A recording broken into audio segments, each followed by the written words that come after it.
السلام عليكم ورحمة الله. السلام عليكم ورحمة الله. الحمد لله رب العالمين. اللهم صل على سيدنا محمد وعلى آل سيدنا Muhammad. Kita dalam segala urusan dunia mengambil keputusan, kita harus bermusyawarah. Tapi kalau dalam hal ibadah tidak semestinya bermusyawarah.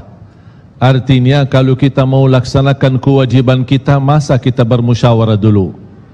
Allah Subhanahu wa taala memanggilkan kita untuk menunaikan salat kita 5 waktu, tidak perlu dimusyawarahkan. Kalau kita sudah mendengar hayya 'alas salah, hayya 'alal falah, segera tunaikan kewajiban kita.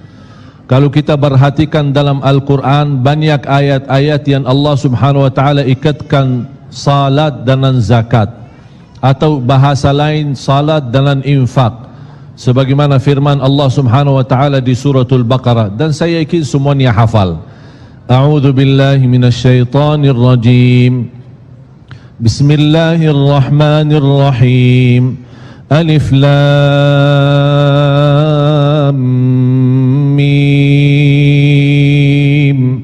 Dzalikal kitabu la raiba fihi hudan lil muttaqin. Alkitab ini petunjuk bagi siapa? Bagi muttaqin. Dan Allah menjelaskan sifat-sifat mereka. Kalau kita ingin meniru mereka, ingin bergabung bersama mereka, ingin menjadi seperti mereka, ikutilah penjelasan Al-Quran. Siapa si al-muttaqin ini?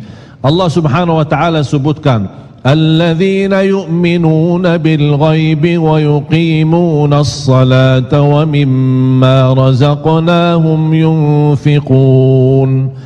Mereka adalah yang beriman tentang ghaib. Apa yang ghaib? Allah, malaikat, jannah, surga, neraka, segala sesuatu yang ghaib mereka percaya, walaupun mereka tidak melihat dengan mata sendiri. Dan sifat mereka alladzina yuqimuna as-salah. Beda artinya yuqimuna as-salah sama yusallun. Ada orang hanya kerjakan salat, tapi ada orang mendirikan salat. Ada 2 orang salat di saf pertama, sama-sama ruku', sama-sama sujud, sama-sama membaca Al-Quran, tetapi satu diterima oleh Allah, satu tidak diterima oleh Allah. Apa persoalannya? Karena satu menghadap Allah dengan hatinya, dan satu hanya menghadap Allah dengan fisik badannya. Makanya kita melihat orang yang salat dengan hatinya, nikmat salatnya, bisa tenang bacaannya, tenang rukuknya, tenang sujudnya.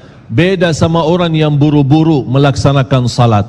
Saya pernah masuk satu masjid, habis saya tahiyatul masjid duduk. Saya melihat seorang baru masuk dan juga tahiyatul masjid. Saya melihat gerakan salatnya, subhanallah, bukan subhanallah, na'udzubillah, luar biasa cepat. Saya hanya menangkapi bacaan gerakan salatnya. Saya baca Al-Fatihah, saya baru selesai waladdallin amin, dengan saya mencuba bagaimana bandingkan bacaan Al-Fatihah dengan salat beliau, dia sudah sampai ke tahiyat, padahal baru saya selesai surat Al-Fatihah. Salat apa ini yang kita kerjakan? Banyak orang-orang berlomba-lomba seolah-olah ada juara. Siapa yang paling cepat selesai salat dapat juara 1. Inilah yang terjadi dalam keadaan kita. Makanya kita merasa tidak nikmat salat kita. Yang kita hanya kejar seminar khusyuk dalam salat, latihan khusyuk dalam salat. Sebenarnya Bapak Ibu biar faham, tidak ada perintah dalam Al-Quran memerintahkan salat yang khusyuk. Tidak ada perintah dari Rasul salat yang khusyuk. Salat khusyuk itu apa? Salat yang khusyuk hasil dari salat yang tenang. Allah perintahkan ketenangan dalam salat. Ar-Rasul SAW memerintahkan ketenangan dalam salat.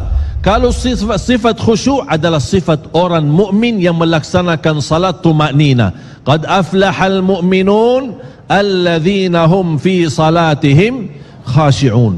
Ketika ada seorang datang ke masjid di zaman Rasulullah sallallahu alaihi wasallam, masuk masjid, tahiyatul masjid, selesai salat dia datang kepada Rasul mau salaman, Rasul tidak menjawab. Bahkan Rasul berkata, salli fa innaka lam tusalli, salatlah karena kamu belum salat.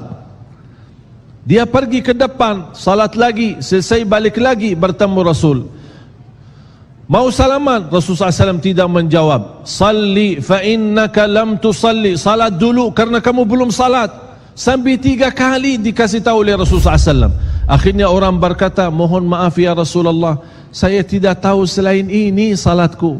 Gimana? Kata Rasulullah SAW, fa idza qumta faqum mutma'inna. Kalau berdiri, berdiri tenang, tumaknina. Tumaknina salah satu rukun di dalam salat. Tidak sah salat seorang tanpa Al-Fatihah, betul? Sama tidak sah salat seorang tanpa tumaknina. Baca tenang, rukuk yang tenang, sujud yang tenang, wallahi akan terasa nikmat.